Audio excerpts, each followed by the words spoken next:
दोस्तों नमस्कार, मैं संदीप गौतम हूं। आप देख रहे हैं आपका अपने चैनल नेशनल 24 न्यूज।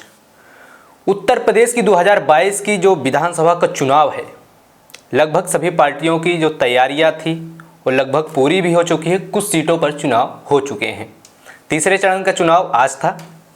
अब देखना है कि अभी इस वक्त हम कौशाम्बी के धरती पे हैं और चायल विधानसभा क्षेत्र में हैं। हमारे साथ हैं बीएसपी के स्टार प्रचारक कहे जाने वाले साथी हैं हमारे साथ। हम उन्हीं से उनका परिचय पूछेंगे और आपसे उनसे मिलवाएंगे। सबसे पहले तो आपको हमारे नेशनल 24 न्यूज़ में आपका स्वागत है। बहुत बहुत शुक्रिया। सबसे पहले सभी बड़े बुजुर्गों को प्रणाम और मेरे भाइयों आप सभी को नमस्कार, और सारे मोमिन बड़े बुजुर्गों को मेरा अस्सलाम वालेकुम और जय भीम। जी, मेरा नाम एडवोकेट प्रदीप कुमार है और क्षेत्र मुझे गोविंदा भाई के नाम से जानता है और मेरा निवास स्थान असरावी कला। जी चलिए, शुक्रिया हमसे आपने अपना परिचय दिया। तो आप लोगों ने परिचय जान लिया है, तो हम कुछ विधानसभा चुनाव को लेकर चर्चा करेंगे, क्योंकि आप एक विधानसभा चायल में स्टार प्रचारक का रोल निभा रहे हैं और आपका काफ़ी नाम सुर्खियों में चल रहा है चायल विधानसभा में। सबसे पहले तो ये बताइए कि आप को क्या लगता है, जिस पार्टी की तरफ से आप चुनाव प्रचार कर रहे हैं, कहाँ तक उनको सफलता की चाबी नज़र दिख रही है? जी, जनता के रुझान से तो यही है कि बहन जी की सरकार बन रही है इस टाइम। और जैसा कि मैं शहर पश्चिमी से बिलोंग करता हूं, लेकिन बहन जी के आदेश पे मुझे यहां पे विधानसभा प्रभारी स्टार प्रचारक बनाया गया है और मैं क्षेत्र में निकलता हूं, सभी वर्ग के लोगों से मुलाकात होती है। सभी का यही कहना है बहन जी की सरकार इस बार बनेगी और हम सभी हाथी के बटन को दबाएंगे। उसका रीज़न ये है कि जो अपना क्षेत्र में जो बहन यहाँ सबसे पहले विधानसभा चायल में जो है हमेशा से बहुजन समाज पार्टी की विधायक यहाँ से रहे हैं और बहन जी ने हमेशा यहाँ पे काम किया है। उस हिसाब से जनता उनसे खुश है और उनको अच्छा, आप कह रहे हैं हमेशा से यहाँ पे बहन जी की जो पार्टी है बहुजन समाज पार्टी के हमेशा से यहाँ विधायक रहे हैं, लेकिन इससे अभी जो वर्तमान में विधायक थे संजय कुमार गुप्ता, फिर क्या कारण रहा कि हाथ से निकल गई सीट? जी, हाथ से निकलने का सीट ये है कि उस समय देखिए वो एक लहर थी जिसमें झूठे वादे किए गए, जिसमें हमारी जनता को गुमराह किया गया। 2 करोड़ नौकरी साल में देने की बात की, 15 लाख रुपए सभी के अकाउंट में आने की बात की, तो हमारी जनता को भ्रमित किया गया। उसमें सर्व समाज के लोगों ने उनको जिताया, लेकिन आज रिजल्ट आपके सामने है। अच्छा गोविंदा जी, एक जब हम फील्ड में जाते हैं, जो बहुजन समाज पार्टी की जो यहाँ पे उम्मीदवार है ना, जनरल एक ब्राह्मण चेहरा है जी। अब ब्राह्मण चेहरा होने की वजह से लगभग यहाँ पे जिस कम्युनिटी से आप आते हैं, यस्सी अब पासी बिरादरी से आप आते हैं शायद, जी, वहाँ पे लगभग चर्चा ये होती है कि ब्राह्मण को वो टिकट दे दिए बहन जी ने। एक ये बहुत बड़ा फेस करना जो क्रिटिकल मामला है, उसको कैसे फेस कर रहे होंगे आप? जी, हमारी पार्टी का सबसे पहले यही कहना सर्वजन हिताय सर्वजन सुखाय की बात करती है। इसमें एक समाज पे नहीं, सभी समाज के लोगों को टिकट दिया गया है। आप 12 से देख लीजिए, अजय भारती हमारे समाज के, उनको टिकट दिया गया है।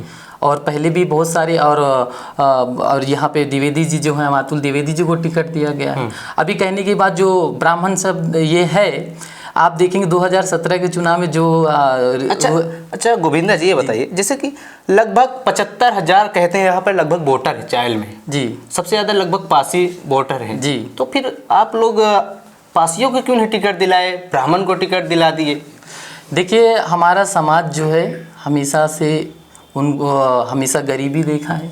वो आज उस लेवल पे अभी नहीं है और शिक्षा का अभाव रहा है हमेशा, जो बढ़ चढ़ के हिस्सा नहीं ले पा रहे हैं। और सबसे फाइनेंशियल प्रॉब्लम हमारे समाज में सबसे ज़्यादा है। वही एक रीज़न है कि हमारे समाज से टिकट जो है, मतलब आप ऐसा मानते हैं कि पैसे से चुनाव लड़ा जा सकता है? मतलब आप ऐसा मानते हैं? देखिए, कहीं ना कहीं आप चाहे कुछ भी के चुनाव जो है, आपको उसमें सब हर तरीके का चीज़ उसमें होना चाहिए। ये नहीं किसी भी इंसान उसमें पैसे की ज़रूरत, आपको अगर प्रचार करना है, आपको जाना, उसमें पैसे तो लगना है ना। आप पैम्पलेट्स बनाते हो, उसमें आपको पैसा तो लगना है, वो हो गया। लेकिन ऐसा नहीं है बिना पैसे के भी चुनाव गया। लेकिन आज का ये जो समय वो चेंज हो गया जी, ये मॉडर्न समय आ गया है जहाँ की आपको हर पैसे की बहुत जरूर, बिना पैसे के तो भाई। मेरा कुछ और सवाल हैं ज़्यादा, क्योंकि आपको जाना भी है लगभग तो मेरा ये सवाल है कि अभी जो वर्तमान में समाजवादी पार्टी से जी यहाँ से पूजा पाल जी हैं, जी चुनावी मैदान में हैं, आपको कैसे उनसे आप फेस कर रहे होंगे इसमें? जी, उनको तो हम कुछ फेस ही नहीं कर रहे हैं। वो उनको तो हम तो क्षेत्र में निकलते, जनता तो सिर्फ बहन जी का नाम लेती है और सबके जुबान पे तो यही है, तो बाहरी है, यहाँ की है नहीं।